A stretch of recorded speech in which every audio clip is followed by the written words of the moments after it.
Combustion has increased the level of carbon dioxide in the global atmosphere, which leads to buildup of pollution, which seems to be ever increasing day by day.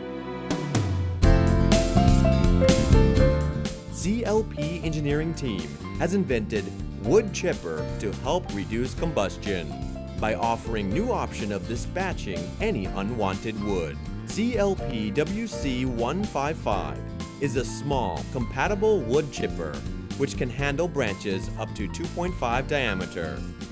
The blade is made with durable material, which lasts up to at least 500 tons of branches.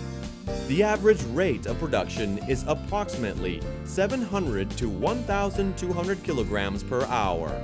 All the small leftover branches could be easily used as natural fertilizer. WC-155 offers 5.5 horsepower engine and is fuel efficient, which consumes only 0.75 liters per hour. Quality is our mission. CLP has used the best technologies and innovation in our product design, as well as promising the maximum standards.